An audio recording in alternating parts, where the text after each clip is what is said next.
Immigration ਦੇ ਨਾਲ ਜੁੜੀਆਂ ਕੁਝ ਅਪਡੇਟਸ ਲੈ ਕੇ ਮੈਂ ਬरुण ਕੌਰ ਮਾਨ ਹਾਜ਼ਰ ਹਾਂ। ਸਤਿ ਸ਼੍ਰੀ ਅਕਾਲ। ਤੁਸੀਂ ਦੇਖ ਰਹੇ ਹੋ ਪੰਜਾਬ ਮੇਲ USA TV। ਰਾਸ਼ਟਰਪਤੀ ਸਲਾਹਕਾਰ ਪੈਨਲ ਨੇ 2 ਲੱਖ ਤੋਂ ਵੱਧ ਅਣਵਰਤੇ ਗ੍ਰੀਨ ਕਾਰਡ ਵਾਪਸ ਲੈਣ ਦੀ ਸਿਫਾਰਿਸ਼ ਪ੍ਰਵਾਨ ਕੀਤੀ। ਪ੍ਰਸ਼ਾਸਨ ਵੱਲੋਂ ਟਰੈਵਲ ਏਜੰਟਾਂ, ਆਇਲਸ ਕੇਂਦਰਾਂ ਤੇ ਵੀਜ਼ਾ ਸਲਾਹਕਾਰ ਕੇਂਦਰਾਂ ਦੀ ਕੀਤੀ ਚੈਕਿੰਗ। ਆਇਲਸ ਅਤੇ ਇਮੀਗ੍ਰੇਸ਼ਨ ਸੈਂਟਰਾਂ ਤੇ ਪੁਲਿਸ ਦੀ ਵੱਡੇ ਪੱਧਰ ਤੇ ਛਾਪੇਮਾਰੀ, ਪਈਆਂ ਪਾਛੜਾਂ। ਹੁਣ ਵਿਦੇਸ਼ ਜਾਣ ਵਾਲੇ ਮੁਲਾਜ਼ਮਾਂ ਨੂੰ ਮਿਲੇਗਾ ਸਕਿੱਲ ਇੰਡੀਆ ਪਾਸਪੋਰਟ, ਵਿਸ਼ਵ 'ਚ ਅਦਾ ਕਰੇਗਾ ਭਰੋਸਗੀ ਸਰਟੀਫਿਕੇਟ ਦੀ ਭੂਮਿਕਾ। ਵੱਧ ਤੋਂ ਬੱਤਰ ਹੋਏ ਪੰਜਾਬ ਦੇ ਹਾਲਾਤ, ਵਧਿਆ ਵਿਦੇਸ਼ ਜਾਣ ਦਾ ਰੁਝਾਨ। ਆਸਟ੍ਰੇਲੀਆ 'ਚ ਹੁਣ ਬਿਨਾਂ ਵੀਜ਼ਾ ਦੇ ਕੰਮ ਕਰ ਸਕਣਗੇ ਭਾਰਤੀ, 8 ਸਾਲਾਂ ਦੀ ਮਿਲੀ ਛੋਟ। ਅਮਰੀਕਾ ਨੇ ਆਪਣੇ ਨਾਗਰਿਕਾਂ ਨੂੰ ਜਾਰੀ ਕੀਤੀ ਚੇਤਾਵਨੀ, ਚੀਨ ਦੀ ਯਾਤਰਾ ਤੋਂ ਪਹਿਲਾਂ ਇੱਕ ਵਾਰੀ ਫਿਰ ਸੋਚ ਲਵੋ। ਪਾਸਪੋਰਟ ਬਣਵਾਉਣ ਦੇ ਲਈ ਅਮਰੀਕਾ 'ਚ ਹਰ ਹਫ਼ਤੇ 5 ਲੱਖ ਅਰਜ਼ੀਆਂ ਬਣ ਸਕਦਾ ਹੈ ਨਵਾਂ ਰਿਕਾਰਡ। ਲੌਂਗ ਵੀਕਐਂਡ ਉੱਤੇ 에ਅਰ ਕੈਨੇਡਾ ਦੀਆਂ 2000 ਫਲਾਈਟਸ ਦਾ ਸ਼ਡਿਊਲ ਗੜਬੜਾਇਆ। ਕਾਮਿਆਂ ਦੇ ਸ਼ੋਸ਼ਣ ਮਾਮਲੇ ਦੇ ਵਿੱਚ ਇਮੀਗ੍ਰੇਸ਼ਨ ਨਿਊਜ਼ੀਲੈਂਡ ਕੰਪਨੀਆਂ ਦੀ ਮਾਨਤਾ ਰੱਦ ਕਰਨ ਲੱਗੀ। ਤੁਸੀਂ ਦੇਖ ਰਹੇ ਹੋ ਵੀਕਲੀ ਇਮੀਗ੍ਰੇਸ਼ਨ ਅਪਡੇਟ। ਅਮਰੀਕਾ ਵਿੱਚ ਰਾਸ਼ਟਰਪਤੀ ਜੋ ਬਾਈਡਨ ਇੱਕ ਸਲਾਹਕਾਰ ਕਮਿਸ਼ਨ ਨੇ 1992 ਤੋਂ ਬਾਅਦ ਨਾ ਵਰਤੇ ਗਏ ਪਰਿਵਾਰ ਅਤੇ ਰੁਜ਼ਗਾਰ ਸ਼੍ਰੇਣੀਆਂ ਦੇ ਵਿੱਚ 2,30,000 ਤੋਂ ਵੱਧ ਗ੍ਰੀਨ ਕਾਰਡਾਂ ਨੂੰ ਵਾਪਸ ਲੈਣ ਦੀ ਸਿਫਾਰਿਸ਼ ਨੂੰ ਮਨਜ਼ੂਰੀ ਦੇ ਦਿੱਤੀ ਹੈ, ਜਿਸ ਨਾਲ ਹਜ਼ਾਰਾਂ ਭਾਰਤੀ ਅਮਰੀਕੀਆਂ ਨੂੰ ਲਾਭ ਹੋਵੇਗਾ ਜੋ ਗ੍ਰੀਨ ਕਾਰਡਾਂ ਦੀ ਉਡੀਕ ਕਰ ਰਹੇ ਨੇ। ਕਮਿਸ਼ਨ ਦੇ ਸਾਹਮਣੇ ਆਪਣੀਆਂ ਸਿਫਾਰਿਸ਼ਾਂ ਦੇ ਵਿੱਚ ਦੱਸਿਆ ਕਿ 1992 ਤੋਂ 2022 ਤੱਕ ਵਰਤੋਂ ਨਾ ਕੀਤੇ ਗਏ 2,30,000 ਤੋਂ ਵੱਧ ਰੁਜ਼ਗਾਰ ਆਧਾਰਿਤ ਗ੍ਰੀਨ ਕਾਰਡ ਵਾਪਸ ਲਏ ਜਾਣਗੇ ਅਤੇ ਇਹਨਾਂ ਦੇ ਵਿੱਚੋਂ ਕੁਝ ਕਾਰਡਾਂ ਨੂੰ ਜਾਰੀ ਕਰਨ ਦੀ ਪ੍ਰਕਿਰਿਆ ਸ਼ੁਰੂ ਕੀਤੀ ਜਾਏਗੀ। ਇਹ ਕਾਰਡ ਇਸ ਸ਼੍ਰੇਣੀ ਲਈ ਨਿਰਧਾਰਿਤ 1,40,000 ਕਾਰਡਾਂ ਦੀ ਸਾਲਾਨਾ ਸੀਮਾ ਤੋਂ ਵੱਖਰੇ ਹੋਣਗੇ। ਪੰਜਾਬ ਦੇ ਵਿੱਚ ਮਨੁੱਖੀ ਸਮਗਲਿੰਗ ਦੇ ਕੇਸਾਂ 'ਚ ਹੋ ਰਹੇ ਵਾਧੇ ਅਤੇ ਧੋਖੇਬਾਜ਼ੀ ਦੀਆਂ ਵੱਧਦੀਆਂ ਘਟਨਾਵਾਂ ਦੇ ਮੱਦੇਨਜ਼ਰ ਪੰਜਾਬ ਸਰਕਾਰ ਦੇ ਆਦੇਸ਼ਾਂ ਦੇ ਅਨੁਸਾਰ ਡਿਪਟੀ ਕਮਿਸ਼ਨਰ ਤਰਨਤਾਰਨ ਬਲਦੀਪ ਕੌਰ ਦੇ ਦਿਸ਼ਾ ਨਿਰਦੇਸ਼ਾਂ ਅਧੀਨ ਤਰਨਤਾਰਨ ਸ਼ਹਿਰ ਵਿੱਚ ਪੈਂਦੇ ਲਗਭਗ 35 ਟਰੈਵਲ ਏਜੰਟ, ਆਇਲਸ ਕੇਂਦਰਾਂ, ਵੀਜ਼ਾ ਸਲਾਹਕਾਰ ਕੇਂਦਰ ਅਤੇ ਟਿਕਟਿੰਗ ਏਜੰਸੀਆਂ ਦੀ ਚੈਕਿੰਗ STM ਤਰਨਤਾਰਨ ਰਜੀਸ਼ ਅਰੋੜਾ ਵੱਲੋਂ ਕੀਤੀ ਗਈ। ਚੈਕਿੰਗ ਦੇ ਦੌਰਾਨ 26 ਕੇਂਦਰ ਬੰਦ ਕੀਤੇ ਗਏ ਅਤੇ ਬੱਚਿਆਂ ਦੇ ਭਵਿੱਖ ਨੂੰ ਧਿਆਨ ਵਿੱਚ ਰੱਖਦਿਆਂ ਇਹਨਾਂ 'ਚੋਂ 10 ਕੇਂਦਰਾਂ ਨੂੰ 15 ਦਿਨਾਂ ਦੀ ਆਰਜ਼ੀ ਛੋਟ ਦਿੱਤੀ ਗਈ ਹੈ, ਜਿਨ੍ਹਾਂ ਵੱਲੋਂ ਲਾਇਸੈਂਸ ਦੇ ਲਈ ਅਪਲਾਈ ਕੀਤੇ ਹੋਣ ਦਾ ਪ੍ਰੂਫ ਦਿੱਤਾ ਗਿਆ ਹੈ ਅਤੇ ਇਹਨਾਂ ਨੂੰ ਹਦਾਇਤ ਕੀਤੀ ਗਈ ਹੈ ਕਿ ਇਹ ਕੇਂਦਰ 15 ਦਿਨਾਂ 'ਚ ਆਪਣਾ ਅਲਾਇੰਸ ਦਾ ਪ੍ਰੂਫ ਜਮ੍ਹਾਂ ਕਰਵਾਉਣ। ਉਹਨਾਂ ਨੇ ਦੱਸਿਆ ਕਿ ਬਾਕੀ ਕੇਂਦਰਾਂ ਨੂੰ ਵੀ ਕੱਲ ਤੱਕ ਲਾਇਸੈਂਸ ਲਈ ਅਪਲਾਈ ਕਰਨ ਦਾ ਸਬੂਤ ਲੈ ਕੇ ਆਉਣ ਦੀ ਹਦਾਇਤ ਕੀਤੀ ਗਈ ਹੈ ਅਤੇ ਅਜਿਹਾ ਨਾ ਕਰਨ ਵਾਲੇ ਸਮੂਹ ਕੇਂਦਰਾਂ ਤੇ ਸਖਤ ਕਾਨੂੰਨੀ ਕਾਰਵਾਈ ਅਮਲ 'ਚ ਲਿਆਂਦੀ ਜਾਏਗੀ। ਜ਼ਿਲ੍ਹੇ ਦੇ ਅੰਦਰ ਮੌਜੂਦ ਸਮੂਹ travel agent, ticketing agent, consultancy, IELTS institute, general sales agent ਦੇ ਲਾਇਸੈਂਸ ਧਾਰਕਾਂ ਨੂੰ ਹਦਾਇਤ ਕੀਤੀ ਗਈ ਹੈ ਕਿ ਉਹ ਉਹਨਾਂ ਵੱਲੋਂ ਆਪਣੇ ਕੰਮ ਵਾਲੇ ਸਥਾਨ ਤੇ ਲੱਗੇ ਫਰਮ ਦੇ ਬੋਰਡਾਂ, ਇਸ਼ਤਿਹਾਰ ਬੋਰਡ ਸਮੇਤ ਸੋਸ਼ਲ ਮੀਡੀਆ ਤੇ ਕੀਤੇ ਜਾਂਦੇ ਪ੍ਰਚਾਰ ਸਮੇਂ ਅਧਿਕਾਰਤ ਲਾਇਸੈਂਸ ਨੰਬਰ ਦਰਜ ਕਰਨ ਨੂੰ ਯਕੀਨੀ ਬਣਾਉਣ ਅਤੇ Punjab travel professionals regulation rules 2013 ਅਤੇ ਹੋਰ ਐਕਟਾਂ ਅਧੀਨ ਦਰਜ ਹਦਾਇਤਾਂ ਦੀ ਇਨ-ਬਿਨ ਪਾਲਣਾ ਨੂੰ ਯਕੀਨੀ ਬਣਾਇਆ ਜਾਏ। ਹੁਕਮਾਂ ਦੀ ਉਲੰਘਣਾ ਕੀਤੀ ਪਾਈ ਜਾਂਦੀ ਹੈ ਕਿ ਉਹਨਾਂ ਵਿਰੁੱਧ ਨਿਯਮਾਂ ਦੇ ਅਨੁਸਾਰ ਬਣਦੀ ਕਾਨੂੰਨੀ ਕਾਰਵਾਈ ਅਮਲ ਵਿੱਚ ਲਿਆਂਦੀ ਜਾਏਗੀ। Punjab travel professionals regulation rules 2013 ਤੇ ਹੋਰ ਐਕਟਾਂ ਅਧੀਨ ਜਿਸ ਕਿਸੇ ਵੀ ਫਰਮ ਨੂੰ ਜ਼ਿਲ੍ਹੇ 'ਚ ਉਪਰੋਕਤ ਲਾਇਸੈਂਸ ਜਾਰੀ ਕੀਤੇ ਜਾਂਦੇ ਨੇ, ਉਹਨਾਂ ਵੱਲੋਂ ਆਪਣਾ ਲਾਇਸੈਂਸ ਨੰਬਰ ਕੰਮ ਵਾਲੇ ਸਥਾਨ ਤੇ ਲੱਗੇ ਬੋਰਡ ਜਾਂ ਇਸ਼ਤਿਹਾਰ ਬੋਰਡ ਜਾਂ ਸੋਸ਼ਲ ਮੀਡੀਆ ਤੋਂ ਕੀਤੇ ਜਾਂਦੇ ਪ੍ਰਚਾਰ ਸਮੇਂ ਦਰਸਾਇਆ ਨਹੀਂ ਜਾਂਦਾ, ਜਿਸ ਕਾਰਨ ਇਹ ਸਪਸ਼ਟ ਨਹੀਂ ਹੁੰਦਾ ਕਿ ਉਹ ਅਧਿਕਾਰਿਤ ਤੌਰ ਤੇ ਲਾਇਸੈਂਸ ਧਾਰਕ ਹੈ। ਕੇਵਲ ਲਾਇਸੈਂਸ ਧਾਰਕਾਂ ਅਧਿਕਾਰਤ ਵਿਅਕਤੀਆਂ ਤੋਂ ਹੀ ਇਸ ਸੰਬੰਧੀ ਸੇਵਾਵਾਂ ਲੈਣ ਜਾਂ ਜੋ ਕਿਸੇ ਵੀ ਤਰ੍ਹਾਂ ਦੀ ਧੋਖਾਧੜੀ ਤੋਂ ਬਚਿਆ ਜਾ ਸਕੇ। ਪੰਜਾਬ ਅੰਦਰ ਜਲੰਧਰ ਦੇ ਇੱਕ ਇਮੀਗ੍ਰੇਸ਼ਨ ਸੈਂਟਰ ਦੇ ਵੱਲੋਂ ਵਿਦੇਸ਼ ਭੇਜੇ ਸੈਂਕੜੇ ਵਿਦਿਆਰਥੀਆਂ ਦੇ ਨਾਲ ਕੀਤੀ ਧੋਖਾਧੜੀ ਨੂੰ ਸਖਤ ਲਹਿਜ਼ੇ 'ਚ ਲੈਂਦਿਆਂ ਪੰਜਾਬ ਸਰਕਾਰ ਵੱਲੋਂ ਸੂਬੇ ਅੰਦਰ ਗੈਰ ਕਾਨੂੰਨੀ ਢੰਗ ਦੇ ਨਾਲ ਚੱਲ ਰਹੇ ਆਇਲਸ ਅਤੇ ਇਮੀਗ੍ਰੇਸ਼ਨ ਸੈਂਟਰਾਂ ਦੀ ਜਾਂਚ ਪੜਤਾਲ ਦੇ ਦਿੱਤੇ ਸਖਤ ਹੁਕਮਾਂ ਤਹਿਤ ਜ਼ਿਲ੍ਹਾ ਡਿਪਟੀ ਕਮਿਸ਼ਨਰ ਮੋਗਾ ਵੱਲੋਂ ਨਿਹਾਲ ਸਿੰਘ ਵਾਲਾ ਦੇ STM ਦੀ ਅਗਵਾਈ ਹੇਠ ਬਣਾਈ ਪ੍ਰਸ਼ਾਸਨ ਦੀ ਟੀਮ ਵੱਲੋਂ ਮੰਡੀ ਨਿਹਾਲ ਸਿੰਘ ਅੰਦਰ ਖੁੱਲੇ ਆਇਲਸ ਅਤੇ ਇਮੀਗ੍ਰੇਸ਼ਨ ਸੈਂਟਰਾਂ ਦੀ ਛਾਪੇਮਾਰੀ ਕੀਤੀ ਗਈ, ਜਿਸ ਦੌਰਾਨ ਅਨੇਕਾਂ ਸੈਂਟਰ ਚਾਲਕ ਵਿਦਿਆਰਥੀਆਂ ਨੂੰ ਧੱਕੇ ਨਾਲ ਬਾਹਰ ਕੱਢ ਕੇ ਸੈਂਟਰਾਂ ਨੂੰ ਜਿੰਦੇ ਲਗਾ ਕੇ ਫਰਾਰ ਹੋ ਗਏ। ਇਸ ਮੌਕੇ ਨਿਹਾਲ ਸਿੰਘ ਵਾਲਾ ਬਾਗਾ ਪੁਰਾਣਾ ਰੋਡ ਤੇ ਵੱਖ-ਵੱਖ ਸ਼ਹਿਰ ਦੀਆਂ ਗਲੀਆਂ ਅੰਦਰ ਚੱਲ ਰਹੇ ਆਇਲਸ ਅਤੇ ਇਮੀਗ੍ਰੇਸ਼ਨ ਸੈਂਟਰਾਂ ਦੀ ਛਾਪੇਮਾਰੀ ਕਰਦਿਆਂ ਕਾਗਜ਼ ਪੱਤਰਾਂ ਦੀ ਪੜਤਾਲ ਕੀਤੀ ਗਈ। ਜ਼ਿਕਰਯੋਗ ਹੈ ਜੋ ਆਇਲਸ ਅਤੇ ਇਮੀਗ੍ਰੇਸ਼ਨ ਸੈਂਟਰਾਂ ਦੇ ਪ੍ਰਬੰਧਕਾਂ ਨੂੰ ਪ੍ਰਸ਼ਾਸਨ ਵੱਲੋਂ ਕੀਤੀ ਜਾ ਰਹੀ ਚੈਕਿੰਗ ਦੀ ਭਿਣਕ ਮਿਲੀ ਤਾਂ ਕੁਝ ਗਿਣਤੀ ਦੇ ਆਇਲਸ ਸੈਂਟਰਾਂ ਦੇ ਪ੍ਰਬੰਧਕਾਂ ਨੂੰ ਛੱਡ ਕੇ ਵੱਡੀ ਪੱਧਰ ਤੇ ਆਇਲਸ ਸੈਂਟਰ ਦੇ ਪੜ ਰਹੇ ਬੱਚਿਆਂ ਨੂੰ ਸੈਂਟਰਾਂ ਵੱਲੋਂ ਜਿਹੜੇ ਚੋਰ ਬੋਰੀਆਂ ਰਾਹੀਂ ਬਾਹਰ ਕੱਢਿਆ ਗਿਆ ਸੀ ਅਤੇ ਸੈਂਟਰਾਂ ਨੂੰ ਤਾਲੇ ਲਗਾ ਕੇ ਆਪ ਫਰਾਰ ਹੋ ਗਏ। ਪ੍ਰਸ਼ਾਸਨ ਵੱਲੋਂ ਸੈਂਟਰ ਦੇ ਅੰਦਰ ਪੜ੍ਹਾਈ ਕਰ ਰਹੇ ਬੱਚਿਆਂ ਨੂੰ ਛੁੱਟੀ ਕਰਵਾ ਕੇ ਤੁਰੰਤ ਸੈਂਟਰ ਬੰਦ ਕਰਨ ਦੇ ਆਦੇਸ਼ ਦਿੱਤੇ ਗਏ।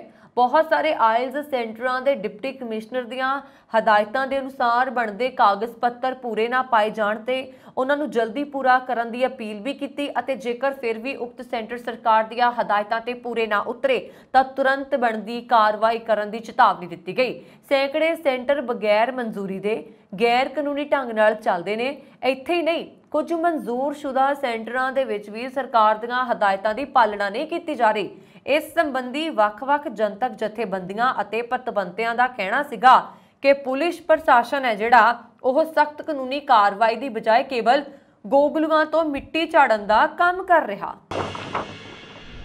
यूरोप के कई देशों की तरह जर्मनी भी मनुखी लेबर के संकट के नाल जूझ रहा है। बेशक उसकी नज़र भी भारत की लेबर ते है, पर लोड़ जां मंग दे बराबर हुनरमंद लेबर मिलना भी संकट भरिया है। भारतीय नौजवानों नूं होरनां देशां दे विच रोजगार दिवाउण दे लई कोशिशां तां कई सालां तो चल रहीआं ने, पर हुण इस विच होर कदम चुके जा रहे हैं। केंद्र सरकार पूरे देश में 30 स्किल्ड इंडिया इंटरनेशनल सेंटर खोलण जा रही है। इन्हां राही तमाम सेवावां चों सब तो अहम है कि पहली बार विदेश जाण वाले मुलाजमां लई स्किल इंडिया पासपोर्ट की सहूलत शुरू की जा रही है, जो उन्हां दे हुनर सिखलाई का सर्टिफिकेट होएगा। बच्चों की विदेशों नूं दौड़ लगी हुई है। हालत यह ने कि पिंडां शहरां गलियां ते मुहल्लियां दे विच हर तीजे घर च बच्चे विदेशों च गए हुए ने ते घर च केवल विरदी नज़र आउंदे ने। हालत यह हो गए ने कि गरीब जां मध्य वर्ग के मापे भी अपने बच्चों नूं विदेश भेजण वास्ते अड्डी चोटी का जोर ला रहे हैं। अजिहा करन वास्ते वो अपनी जमीन जायदाद वेच के जां गहने रख के ते वित्तों बाहर जाके भी बच्चों नूं विदेश भेजण दे लई मजबूर हो रहे हैं। जो पंजाब च रह के कोई भी काम करन नूं तैयार नहीं ने, ਉਹੀ ਬੱਚੇ ਵਿਦੇਸ਼ਾਂ 'ਚ ਜਾ ਕੇ ਬੁਰੇ ਹਾਲਾਤਾਂ 'ਚ ਰਹਿੰਦੇ ਨੇ ਅਤੇ ਮਾੜੇ ਤੋਂ ਮਾੜਾ ਕੰਮ ਕਰਨ ਦੇ ਲਈ ਤਿਆਰ ਹੋ ਜਾਂਦੇ ਨੇ।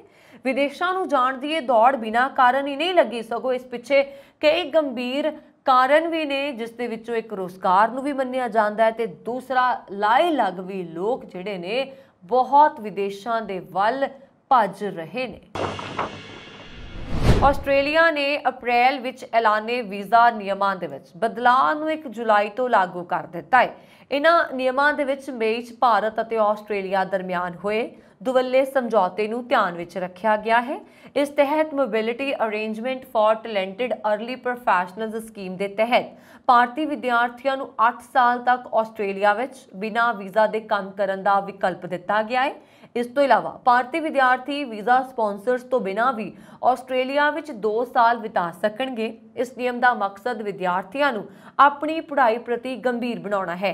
METS मूल रूप दे विच एक अस्थाई वीज़ा प्रोग्राम है जो कि इंजीनियरिंग, माइनिंग, वित्ती टैक्नोलॉजी, नकली बुद्धि, सूचना ते संचार टैक्नोलॉजी, खेतीबाड़ी टैक्नोलॉजी, नव्याणयोग ऊर्जा वर्गे खेतरां च ग्रैजुएट्स नूं आस्ट्रेलिया विच काम करन दे लई उत्साहित करदा है।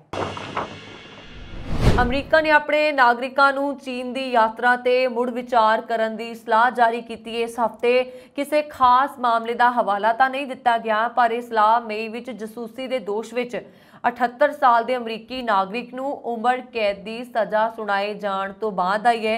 अमरीकी सलाह विच कहा गया है कि पीपल्स रिपब्लिक ऑफ चाइना यानी कि PRC सरकार ਕਾਨੂੰਨ ਹੇਠ ਨਿਰਪੱਖ ਅਤੇ ਪਾਰਦਰਸ਼ੀ ਪ੍ਰਕਿਰਿਆ ਤੋਂ ਬਗੈਰ ਮਨਮਰਜ਼ੀ ਵਾਲੇ ਤਰੀਕੇ ਨਾਲ ਸਥਾਨਕ ਕਾਨੂੰਨਾਂ ਨੂੰ ਲਾਗੂ ਕਰਦੀ ਹੈ, ਜਿਸ ਵਿੱਚ ਅਮਰੀਕੀ ਨਾਗਰਿਕਾਂ ਅਤੇ ਹੋਰ ਦੇਸ਼ਾਂ ਦੇ ਨਾਗਰਿਕਾਂ ਤੇ ਨਿਕਾਸ ਪਾਬੰਦੀਆਂ ਜਾਰੀ ਕਰਨਾ ਸ਼ਾਮਲ ਹੈ। ਸਲਾਹ ਵਿੱਚ ਕਿਹਾ ਗਿਆ ਹੈ ਕਿ ਪੀਆਰਸੀ 'ਚ ਸਫ਼ਰ ਕਰਨ ਵਾਲੇ ਜਾਂ ਰਹਿਣ ਵਾਲੇ ਅਮਰੀਕੀ ਨਾਗਰਿਕਾਂ ਨੂੰ ਅਮਰੀਕੀ ਸਫਾਰਤਖਾਨੇ ਸੇਵਾਵਾਂ ਤੱਕ ਪਹੁੰਚ ਤੋਂ ਬਗੈਰ ਜਾਂ ਉਹਨਾਂ ਦੇ ਕਥਿਤ ਅਪਰਾਧ ਬਾਰੇ ਜਾਣਕਾਰੀ ਤੋਂ ਬਗੈਰ ਹਿਰਾਸਤ ਵਿੱਚ ਲਿਆ ਜਾ ਸਕਦਾ ਹੈ। ਇਹ ਟਰੈਵਲ ਐਡਵਾਈਜ਼ਰੀ ਅਮਰੀਕਾ ਨੇ ਆਪਣੇ ਨਾਗਰਿਕਾਂ ਨੂੰ ਜਾਰੀ ਕੀਤੀ ਹੈ ਚਾਈਨਾ ਨੂੰ ਲੈ ਕੇ। ਅਮਰੀਕਾ ਵਿੱਚ ਨਾਗਰਿਕਾਂ ਨੂੰ ਆਪਣਾ ਪਾਸਪੋਰਟ ਬਣਾਉਣ ਦੇ ਵਿੱਚ 3 ਤੋਂ 4 ਮਹੀਨੇ ਲੱਗ ਰਹੇ ਨੇ। ਇੱਥੇ ਹਰ ਹਫ਼ਤੇ 5 ਲੱਖ ਅਰਜ਼ੀਆਂ ਆ ਰਹੀਆਂ ਨੇ। ਇਸ ਨਾਲ ਪਿਛਲੇ ਸਾਲ 2 ਕਰੋੜ 20 ਲੱਖ ਪਾਸਪੋਰਟ ਜਾਰੀ ਕਰਨ ਦਾ ਰਿਕਾਰਡ ਟੁੱਟ ਸਕਦਾ ਹੈ। ਇੰਤਜ਼ਾਰ ਦਾ ਲੰਬਾ ਸਮਾਂ ਅਤੇ ਹੌਲੀ ਪ੍ਰਕਿਰਿਆਵਾਂ ਕਾਰਨ ਹਜ਼ਾਰਾਂ ਨਾਗਰਿਕ ਆਪਣੇ ਘੁੰਮਣ ਜਾਣ ਅਤੇ ਵਿਦੇਸ਼ ਜਾ ਕੇ ਪਰਿਵਾਰ ਵਾਲਿਆਂ ਨੂੰ ਮਿਲਣ ਦੀਆਂ ਯੋਜਨਾਵਾਂ ਰੱਦ ਕਰਨੇ ਨੇ ਜਾਂ ਹਜ਼ਾਰਾਂ ਡਾਲਰ ਖਰਚ ਕਰਕੇ ਵਾਧੂ ਯਾਤਰਾ ਟਿਕਟ ਖਰੀਦ ਰਹੇ ਨੇ। ਇਸ ਸਥਿਤੀ ਲਈ ਅਮਰੀਕਾ ਦੇ ਵਿਦੇਸ਼ ਮੰਤਰੀ ਐਂਟਨੀ ਬਲਿੰਕਨ ਨੇ ਸੰਸਦ ਦੇ ਵਿੱਚ ਬਿਆਨ ਦਿੱਤਾ ਹੈ। ਉਹਨਾਂ ਨੇ ਕਾਰਨ ਦੱਸਿਆ ਹੈ ਕਿ ਕੋਵਿਡ ਦੌਰਾਨ ਲੋਕਾਂ ਦੀ ਯਾਤਰਾ ਘਟ ਗਈ ਸੀ। ਅਜਿਹੇ 'ਚ ਸਰਕਾਰ ਨੇ ਇਸ ਕੰਮ ਦੇ ਨਾਲ ਜੁੜੀਆਂ ਕੰਪਨੀਆਂ ਨਾਲ ਸਮਝੌਤੇ ਖਤਮ ਕਰ ਦਿੱਤੇ। ਵੱਡੀ ਗਿਣਤੀ 'ਚ ਸਟਾਫ ਨੂੰ ਹੋਰ ਕੰਮਾਂ 'ਚ ਤਾਇਨਾਤ ਕਰ ਦਿੱਤਾ ਗਿਆ। ਪਾਸਪੋਰਟ ਨਵਿਆਉਣ ਦੇ ਲਈ ਸਰਕਾਰ ਦੀ ਆਨਲਾਈਨ ਪ੍ਰਣਾਲੀ ਨੂੰ ਸੁਧਾਰਨ ਦੇ ਲਈ ਅਸਥਾਈ ਤੌਰ ਤੇ ਬੰਦ ਕਰ ਦਿੱਤਾ ਗਿਆ। ਬਲਿੰਕਨ ਦੇ ਅਨੁਸਾਰ ਹੁਣ ਜਦੋਂ ਕਿ ਸੈਰ ਸਪਾਟਾ ਤੇ ਯਾਤਰਾ ਮੁੜ ਤੋਂ ਵੱਧ ਰਹੀ ਹੈ, ਪਾਸਪੋਰਟ ਅਰਜ਼ੀਆਂ ਆਸਮਾਨੀ ਝੜ ਗਈਆਂ ਨੇ। ਸਥਿਤੀ ਨੂੰ ਸੁਧਾਰਨ ਦੇ ਲਈ ਮੁਲਾਜ਼ਮਾਂ ਦੀ ਭਰਤੀ ਕੀਤੀ ਜਾ ਰਹੀ ਹੈ। ਪਾਸਪੋਰਟ ਬਣਾਉਣ ਦੇ ਵਿੱਚ ਦੇਰੀ ਤੋਂ ਪਰੇਸ਼ਾਨ ਅਮਰੀਕੀ ਸੋਸ਼ਲ ਮੀਡੀਆ ਤੇ ਆਪਣਾ ਗੁੱਸਾ ਕੱਢ ਰਹੇ ਨੇ ਅਤੇ ਆਪਣੇ ਸੰਸਦ ਮੈਂਬਰਾਂ ਤੋਂ ਜਵਾਬ ਮੰਗ ਰਹੇ ਨੇ। ਸੈਨੇਟ ਅਤੇ ਪ੍ਰਤੀਨਿਧਤ ਸਭਾ ਦੇ ਕਈ ਮੈਂਬਰਾਂ ਨੂੰ ਇਸ ਸਾਲ ਸਭ ਤੋਂ ਵੱਧ ਸ਼ਿਕਾਇਤਾਂ ਸਮੇਂ ਸਿਰ ਪਾਸਪੋਰਟ ਨਾ ਬਣਾਏ ਜਾਣ ਦੀਆਂ ਹਾਸਲ ਹੋਈਆਂ ਨੇ। ਸਟਾਫ ਦੀ ਕਟੌਤੀ ਕਈ ਦੇਸ਼ਾਂ ਵਿੱਚ ਅਮਰੀਕੀ ਦੂਤਘਰਾਂ 'ਚ ਵੀਜ਼ਾ ਅਰਜ਼ੀ ਪ੍ਰਕਿਰਿਆ ਨੂੰ ਨੁਕਸਾਨ ਪਹੁੰਚਾ ਰਹੀ ਹੈ। ਜੂਨ ਵਿੱਚ ਦਿੱਲੀ 'ਚ ਲੋਕਾਂ ਨੂੰ ਵੀਜ਼ਾ ਇੰਟਰਵਿਊ ਦੇ ਲਈ 451 ਦਿਨ ਉਡੀਕ ਕਰਨ ਦੇ ਲਈ ਕਿਹਾ ਗਿਆ ਸੀ। ਇਹ ਸਮਾਂ ਸਾਓ ਪੌਲੋ ਵਿੱਚ 600 ਦਿਨ, ਮੈਕਸੀਕੋ ਸਿਟੀ ਵਿੱਚ 750 ਦਿਨ, ਬੋਗੋਟਾ ਕੋਲੰਬੀਆ ਵਿੱਚ 801 ਦਿਨ ਰਿਹਾ ਹੈ। ਇਜ਼ਰਾਈਲ ਵਿੱਚ ਇਹ ਮਿਆਦ 8 ਜੂਨ ਨੂੰ 360 ਦਿਨ ਸੀ, ਜੋ ਕਿ 2 ਜੁਲਾਈ ਨੂੰ ਘਟ ਕੇ 90 ਦਿਨ ਰਹਿ ਗਈ। ਐਵੀਏਸ਼ਨ ਟਰੈਕਰ ਫਲਾਈਟ ਅਵੇਅਰ ਤੋਂ ਹਾਸਲ ਹੋਏ ਅੰਕੜਿਆਂ ਤੋਂ ਸਾਹਮਣੇ ਆਇਆ ਹੈ ਪਿਛਲੇ ਦਿਨੀ ਯਾਨੀ ਕਿ ਕੈਨੇਡਾ ਡੇ ਦੇ ਲੌਂਗ ਵੀਕਐਂਡ ਦੇ ਦੌਰਾਨ ਏਅਰ ਕੈਨੇਡਾ ਦੀਆਂ 2000 ਫਲਾਈਟਸ ਦੇ ਵਿੱਚ ਜਾਂ ਤਾਂ ਦੇਰੀ ਹੋ ਗਈ ਸੀ ਜਾਂ ਇਹਨਾਂ ਨੂੰ ਰੱਦ ਕਰ ਦਿੱਤਾ ਗਿਆ ਸੀ। ਦੇਸ਼ ਦੀ ਇਸ ਸਭ ਤੋਂ ਵੱਡੀ ਏਅਰਲਾਈਨ, ਜਿਸ ਦੇ ਵਿੱਚ ਇਸ ਦੀ ਸਸਤੀ ਏਅਰ ਕੈਨੇਡਾ, ਰੋਸ਼ ਤੇ ਰੀਜਨਲ ਪਾਰਟਨਰਸ ਜ਼ੈਜ਼ ਐਵੀਏਸ਼ਨ ਵੀ ਸ਼ਾਮਲ ਨੇ, ਦੀਆਂ ਫਲਾਈਟਸ ਵਿੱਚ ਸ਼ਨੀਚਰਵਾਰ ਤੋਂ ਲੈ ਕੇ ਸੋਮਵਾਰ ਤੱਕ ਯਾਨੀ ਕਿ ਪਿਛਲੇ ਸ਼ਨੀਚਰਵਾਰ ਤੋਂ ਲੈ ਕੇ ਪਿਛਲੇ ਸੋਮਵਾਰ ਤੱਕ ਵਿਘਨ ਪਿਆ। ਵੈਸਟਜੈਟ, ਏਅਰ ਟ੍ਰਾਂਜ਼ਿਟ ਤੇ ਫਲੇਅਰ ਏਅਰਲਾਈਨਸ ਦੀਆਂ ਰੱਦ ਹੋਈਆਂ ਉਡਾਣਾਂ ਦੇ ਮੁਕਾਬਲੇ ਏਅਰ ਕੈਨੇਡਾ ਦੀਆਂ 1965 ਫਲਾਈਟਸ ਵਿੱਚ ਜਾਂ ਤਾਂ ਦੇਰੀ ਹੋਈ ਜਾਂ ਇਹਨਾਂ ਨੂੰ ਰੱਦ ਕੀਤਾ। ਪਿਛਲੇ ਵੀਕਐਂਡ ਦੇ ਮੁਕਾਬਲੇ ਵੀ ਇਸ ਵੀਕਐਂਡ ਇਹਨਾਂ ਅੰਕੜਿਆਂ 'ਚ ਵਾਧਾ ਵੇਖਣ ਨੂੰ ਮਿਲਿਆ। ਮੁੱਖ ਤੌਰ ਉੱਤੇ ਗੜਬੜ ਕੈਨੇਡਾ ਵਿਖੇ ਏਅਰ ਟ੍ਰੈਫਿਕ ਕੰਟਰੋਲਰਸ ਦੀ ਘਾਟ ਕਾਰਨ ਵੀ ਸਾਹਮਣੇ ਆਈ ਹੈ। ਇਸ ਕਾਰਨ ਕਈ ਲੋਕਾਂ ਨੇ ਟਰੈਵਲ ਕਰਨ ਦੇ ਪਲਾਨਸ ਉੱਤੇ ਪਾਣੀ ਵੀ ਪਾ ਦਿੱਤਾ। ਪਿਛਲੇ ਕੁਝ ਦਿਨਾਂ ਵਿੱਚ ਸੋਸ਼ਲ ਮੀਡੀਆ ਉੱਤੇ ਪਾਈਆਂ ਗਈਆਂ ਪੋਸਟ ਜਿਹੜੀਆਂ ਨੇ ਉਹਨਾਂ ਤੋਂ ਸਾਹਮਣੇ ਆਇਆ ਕਿ ਲੋਕਾਂ ਦੀਆਂ ਲੰਬੀਆਂ ਲਾਈਨਾਂ 에ਅਰਪੋਰਟਸ ਦੇ ਉੱਤੇ ਲੱਗੀਆਂ ਹੋਈਆਂ ਸੀਗੀਆਂ ਤੇ ਲੋਕ ਫਲਾਈਟ ਵਿੱਚ ਹੋ ਰਹੀ ਦੇਰੀ ਜਾਂ ਉਹਨਾਂ ਦੇ ਰੱਦ ਹੋਣ ਕਾਰਨ ਪਰੇਸ਼ਾਨ ਵੀ ਹੋ ਰਹੇ ਸੀ। ਲੋਕਾਂ ਵੱਲੋਂ ਮਾੜੀ ਕਸਟਮਰ ਸਰਵਿਸ ਉੱਤੇ ਵੀ ਭੜਾਸ ਕੱਢੀ ਗਈ ਸੀ। ਨਿਊਜ਼ੀਲੈਂਡ ਇਮੀਗ੍ਰੇਸ਼ਨ ਨੇ ਕਾਮਿਆਂ ਨੂੰ ਇੱਥੇ ਸੱਦਣ ਦੇ ਲਈ ਮਾਨਤਾ ਪ੍ਰਾਪਤ ਰੁਜ਼ਗਾਰ ਦਾਤਾਵਾਂ ਵਾਸਤੇ ਰਾਹ ਤਾਂ ਸੌਖਾ ਕਰ ਦਿੱਤਾ, ਪਰ ਉਹਨਾਂ ਨੂੰ ਸ਼ਾਇਦ ਪਤਾ ਨਹੀਂ ਸੀਗਾ ਕਿ ਉਹਨਾਂ ਨੂੰ ਔਖੀ ਜਾਂਚ ਪੜਤਾਲ ਦੇ ਵਿੱਚ ਵੀ ਧਕੇਲ ਦੇਗਾ। ਵਰਕ ਪਰਮਿਟ ਹਾਸਲ ਕਰਨ ਦੇ ਸਮੁੱਚੇ ਵਰਤਾਰੇ ਦੇ ਵਿੱਚ ਆਫਸ਼ੋਰ ਵਿਖੇ ਕਾਮਿਆਂ ਦੇ ਲਈ ਇੰਨੇ ਵੱਡੇ ਪੱਧਰ ਉੱਤੇ ਏਜੰਟਾਂ ਦੇ ਨਾਲ ਸੌਦੇਬਾਜ਼ੀ ਹੋ ਗਈ ਹੈ ਕਿ ਹੁਣ ਇਮੀਗ੍ਰੇਸ਼ਨ ਨਿਊਜ਼ੀਲੈਂਡ ਸੈਂਕੜੇ ਕੰਪਨੀਆਂ ਦੀਆਂ ਫਾਈਲਾਂ ਖੋਲ ਕੇ ਜਾਂਚ ਪੜਤਾਲ ਦੇ ਵਿੱਚ ਨਵੇਂ ਕਿੱਤੇ ਲੱਗ ਗਏ ਨੇ। ਜਾਂਚ ਦੇ ਚੱਕਰ ਦੇ ਵਿੱਚ ਦੋਸ਼ੀ ਪਾਏ ਜਾਣ ਵਾਲੀਆਂ ਕੰਪਨੀਆਂ ਦੀ ਮਾਨਤਾ ਰੱਦ ਕਰਨੀ ਸ਼ੁਰੂ ਕਰ ਦਿੱਤੀ ਗਈ ਹੈ। ਇਸੇ ਲਾਈਨ ਦੇ ਵਿੱਚ ਹੋਰ ਵੀ ਕਈ ਨੇ ਜਿਸ ਕੰਪਨੀ ਦੀ ਮਾਨਤਾ ਰੱਦ ਹੋਈ ਹੈ ਉਸਨੇ ਕਾਮਿਆਂ ਨੂੰ ਇੱਥੇ ਪੁੱਜਣ ਉੱਤੇ ਕੰਮ ਦੇਣ ਤੋਂ ਨਾ ਕਰ ਦਿੱਤੀ ਅਤੇ ਮਾਮਲਾ ਕਾਮਿਆਂ ਦੇ ਸ਼ੋਸ਼ਣ ਦਾ ਬਣ ਗਿਆ। ਅਜਿਹੇ ਸੈਂਕੜੇ ਕਾਮੇ ਇਮੀਗ੍ਰੇਸ਼ਨ ਦੇ ਧਿਆਨ ਵਿੱਚ ਆ ਰਹੇ ਨੇ।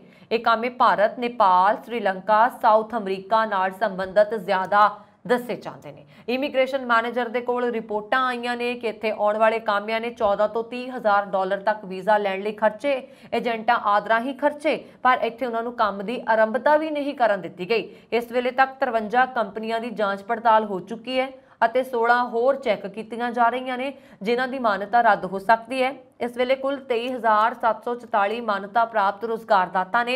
जिस हिसाब के नाल मामले वध रहे ने, लगता है कि इमीग्रेशन इस सौखे राह नूं जल्दी ही औखे राह दे विच तब्दील कर सकती है। ये सन इमीग्रेशन दे नाल जुड़ियां हुई कुछ अपडेट्स। फिलहाल परुण कौर मान नूं दिओ आग्या ते साडा YouTube channel Punjab Mail USA TV जरूर सबसक्राइब कर दिओ जी। शुक्रिया, सत श्री अकाल।